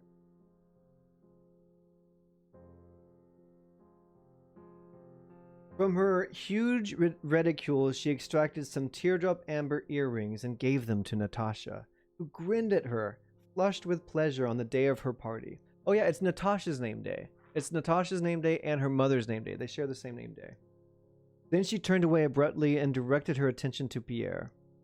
"Hey, you, my friend, come over here," she said, lowering and refining her voice with some affectation. "Come over here, sir," and ominously she rolled her sleeves up even higher. Pierre approached, looking at her ingenuously over his spectacles. Ingenuously? Is that a thing? "Come a bit nearer, sir. I was the only one who told your father the truth when he was in high favor, and it's my Christian duty to do the same for you." She paused. An expected hush fell on the room. What would happen next? Surely this was only a prelude. "A fine young man, and no mistake, a truly fine young man. His father's on his deathbed, and he's off enjoying himself getting a policeman to ride on a bear. Shame on you, sir, real shame. You should have gone to war." She turned away and gave her hand to the Count, who could hardly contain his laughter. "Well, shall we sit down? I think dinner must be ready," said Maria Dmitrievna. The Count led the way with her, followed by the Countess alongside a colonel of the Hussars, a man worth cultivating, since Nikolai was due to travel with him to join his regiment. Then came Anna Mikhailovna with Shinshin. Berg gave his arm to Vera, and a smiling Julie Kerrigan walked in with Nikolai. After them came a string of other couples stretching all around the hall, and right at the end the children were tagged on with their tutors and governesses, trooped in one by one. The waiters stirred themselves, chairs scraped, the band struck up in the gallery, and the guests took their places. The music provided by the household band soon gave way to the clatter of knives and forks, the buzz of conversation, and the gentle tread of waiters. The Countess presided over the lady guests at one end of the table, with Maria Dmitrievna on her right and Anna Mikhailovna on her left. At the other end sat the Count and all the male guests, with the colonel of Hussars on his left and Shinshin on his right. Midway down the huge table sat the grown-up youngsters, Vera beside Berg, Pierre beside Boris. Opposite them were the younger children with their tutors and governesses. The Count peeped over the glittering glassware, the decanters and fruit dishes, looking at his wife with her tall cap and its blue ribbons, and generously poured out wine for his neighbors, not forgetting himself. The Countess, too, while attending properly to her duties as hostess, cast meaningful glances over the pineapples at her spouse, whose face and bald head, she noticed, stood out with a brighter-than-normal redness against his gray hair. A steady babble of chatter flowed from the ladies' end, but at the other end of the table the men's voices grew louder and louder, especially that of the colonel of Hussars, as he reddened as much with all his eating and drinking that the Count held him up as an example to the others. Berg was telling Vera with a tender smile that love was not an earthly emotion, but a heavenly one. Oh, brother. Great dinner time conversation between Berg and Vera. Boris was telling his new friend Pierre the names of the guests at the table, all the time exchanging glances with Natasha sitting opposite. Saying very little, Pierre looked around at all the new faces and ate a great deal. Faced with the choice of two soups, he went for the turtle, and then straight on to the fish pasties and the game, without missing a single dish or any of the wines offered by the butler, who would solemnly thrust a bottle wrapped in a napkin over his neighbor's shoulder, murmuring, "Dry Madeira, Hungarian, or Rhine wine." Pierre would simply lift up a goblet chosen at random from the 4 crystal glasses engraved with the Count's monogram that were set at each place, and he drank with great pleasure, surveying the guests with mounting benevolence. Natasha, sitting opposite, gazed at Boris as girls of 13 gaze at a boy they have just kissed for the first time, and with whom they are in love. Oh, so she's not 12, she's 13. That makes it better. It doesn't make it better. But I mean, this is like 200 years ago, so different times, different culture, different people getting married at 12. Sometimes this same gaze found its way to Pierre, and the look on that excited little girl's amused face made him feel like laughing too, though he couldn't have said why. Oh, to have kissed a boy before. Dragonair. No, earlier in one of the earlier chapters, Natasha had pulled Boris off to the side and like kind of essentially forced herself on him by kissing him on the mouth and then running off. So that's kind of what they're referencing. Natasha has a thing for Boris. Boris is about to join the military. So yeah. Nikolai was sitting well away from Sonia, next to Julie Kerrigan. I know. Oh my. How dare. And he was talking to her with the same spontaneous smile. Sonia go back. Sonia too wore a facade of a smile, but she was visibly tormented with jealousy, her face alternating between deathly pallor and bright crimson as she strained every nerve to catch what Nikolai and Julie were saying to each other. The governess kept looking round uneasily as though preparing to defend the children against any possible offense. The German tutor was trying to memorize all the various courses, desserts, and wines in order to write a detailed description of them to his people back home in Germany, and he was most annoyed when the butler with the bottle and the napkin missed him out. The German scowled, making out that he hadn't wanted that particular wine, but what really annoyed him was the general failure to understand that he had wanted the wine not because he was thirsty or greedy, but out of blameless curiosity. And that's the end of chapter 15. I'm going to read on through chapters to the end through chapter 16 actually, and this will be like a record. Jose Puma, welcome to the live stream. How you doing? Okay, chapter 16. At the men's end of the table, the conversation was becoming more and more animated. The colonel had told them that war had been declared through a manifesto issued in Petersburg, and that he had seen with his own eyes a copy sent by courier to the commander-in-chief. "But why the devil should we fight Bonaparte?" said Shinshin. "He's already brought Austria down a peg or two. I'm afraid it could be our turn next." The colonel was a stout, tall, and florid-faced German, evidently a keen officer and good Russian patriot. He resented Shinshin's words.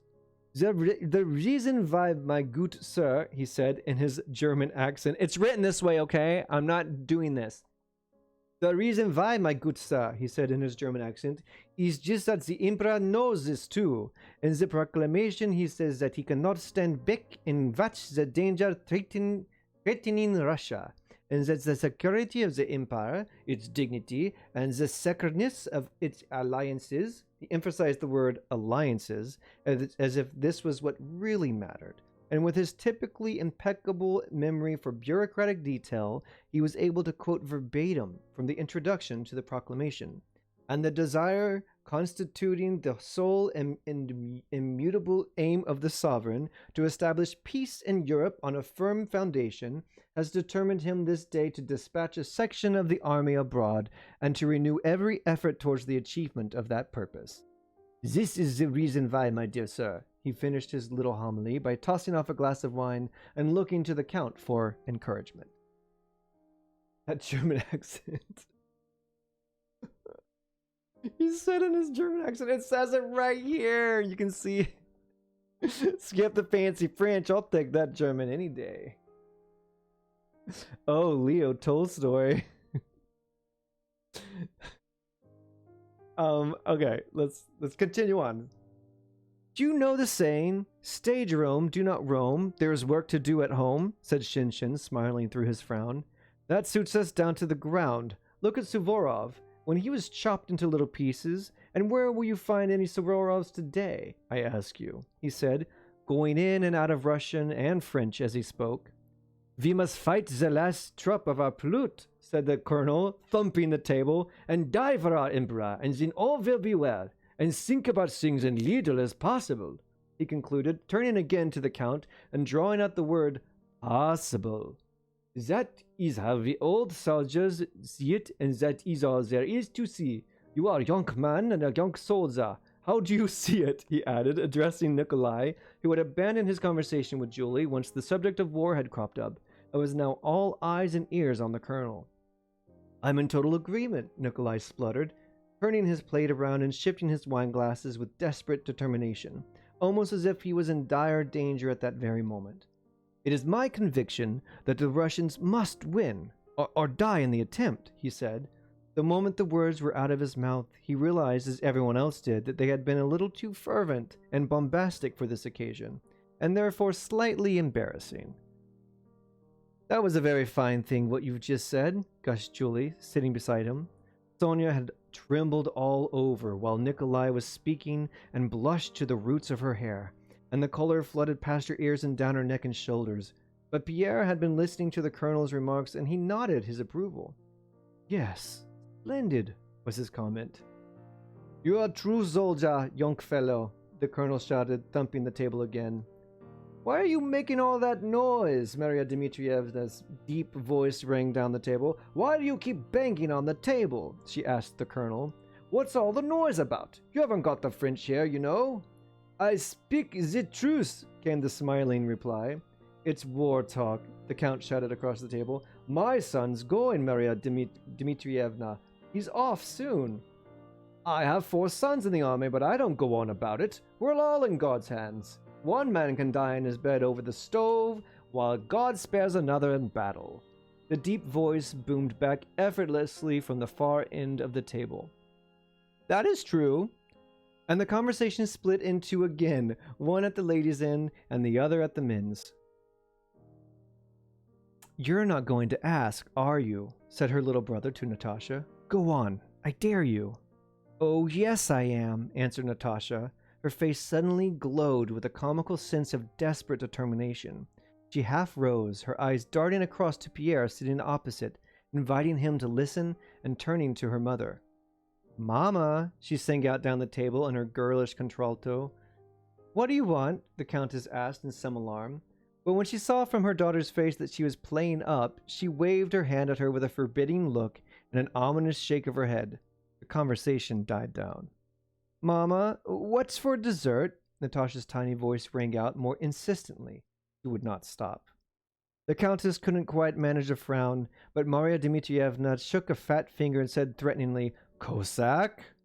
Most of the guests looked at the parents, wondering what to make of this little outburst. Watch what you're saying, said the countess. Mama, what is for dessert? Natasha called out cheerily with deliberate impertinence, sure that her little frolic wouldn't be taken amiss. Sonia and fat little Petya were doubled up giggling. See, I did, Natasha whispered to her little brother, and to Pierre as she gave him another glance. So she's kind of flirting with Pierre from across the table, which may be kind of creepy, but Natasha seems to be a little flirt. Oh, the ladies like nothing more than the idea of their men dying horrible death. Welcome to 1802, Shadow Lord. Just a Gamer John, welcome! How are you doing? What's up with you? What have you been gaming lately? How's it going? Welcome to the War and Peace read-through livestream. Day 3. Natasha's asking about dessert. She's kind of flirting with Pierre a little bit, making sure that he notices her, but she might just like the attention of anyone, any man that's like in front of her. She just likes their attention. She already like that. Anyways, Ices, but you're not having any, said Maria Dmitrievna. Natasha could see there was nothing to be afraid of. Not even Maria Dmitrievna. Maria Dmitrievna, I can't say these Russian names very well. What kind of ices? I don't like ice cream. Carrot ices. No, but what kind, Maria Dmitrievna? What kind? She almost shrieked. I want to know. Maria Dmitrievna and the Countess burst out laughing, and so did all the guests. They were not laughing at Maria Dmitrievna's answer, but at the unheard-of cheekiness of a clever little girl, who had the daring and the wit to take on Maria Dmitrievna, who she's like the bombastic person in society that everyone's a little bit afraid of, but apparently Natasha's not that afraid of her, so it makes it kind of funny. I suspect Natasha doesn't have any interest in flirting with guys. She's just really excited about dessert.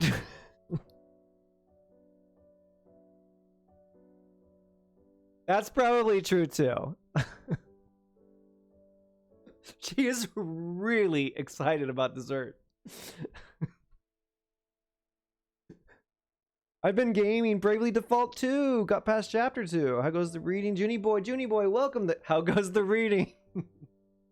The reading's going well tonight. Welcome. And just a game for John. I've been playing Bravely Default 2 as well. I haven't made it very far, but I have been enjoying it. I really like it. It's been a fun game to play. I'm excited to hear what your thoughts are about it later. Anyways, no, but what kind? Carrot ices. I think the carrot ices comment was a joke because you don't usually make ices out of carrots. Natasha gave up only when she had been told it would be pineapple ice cream. Before that course, more champagne was served. The band struck up again, the Count kissed his little Countess, and the guests began to get up from the table, thanking the Countess and clinking glasses across the table with the Count, the children and each other. Once more the waiters scurried around, chairs scraped, and the guests filed out into the same order as before, but with much redder faces, some to the drawing room, and others to the Count's study. I already have a hangover from reading everything that they ate and drank. That's the end of chapter 16. So, we read a good portion today. We read 30-something pages, I believe. Something like that. No, we didn't read that many pages. We read like 20-something pages. Woo! My thoughts are Bravely Default 2 is hard. It can be. I can see that. It can be hard. I'm playing it on normal mode, though, so I don't have it on hard mode. Are you playing it on hard mode? Dragonair. Oh, I'm really looking forward to Bravely Default 2, but it might be a while before I get to play it. I hope you get to play it soon. Oops. Been wondering if I should get Bravely Default 2, Junie Boy says. Yes, you know, if you liked Bravely Default 1, get it. I love Bravely Default 1. And Bravely Default 2 feels very similar. The music's great. I really like the music. Present most of us with a choice between cheesecake and a cute boy, and most of us will choose the cheesecake. Nice, Shadow Lord, nice. And cheesecake is like one of my favorite desserts. Not gonna lie. When I was growing up for my birthday, I always asked for like a cherry cheesecake. Yeah, based on the demo, they made some gameplay changes from the second. Ooh, gotcha. I'm used to dumb as rocks turn-based RPGs that don't require thinking. Didn't you play Octopath Traveler? That one was really smart. I really like that one. Where you could break your enemies and then you got like advantage attacks on them. That was such a fun turn-based RPG. What about a cute boy with cake? Yeah, Shadow Lord. What about a cute guy with cheesecake? If I must. Well, that's all for my stream tonight. I'm going to wrap it up right there. And right at the beginning of chapter 17, and then I'll pick it up 8-ish o'clock next Monday night. I try for 8 o'clock, but usually it ends up being like 8:06, 8:07. And but yeah, I'll pick it up, and I will see you all next Monday. I'm considering picking up a second day for live streaming. Maybe not necessarily reading War and Peace. Maybe picking up another game or something and regularly streaming that. But I'm gonna give it a week or two to think about that and come up with something. But until then, War and Peace. And Axelite, thank you so much for the fun raid. You should try Octopath Dragonair. Another great game. Night Digitrony, night Kevin, night Just a Gamer John, good night Shadow Lord, good night Dragonair, and good night everyone else who's here. And thank you all so much for the follows tonight. That was a nice, pleasant surprise. Axelite, good luck in your Dead by Daylight, and I will.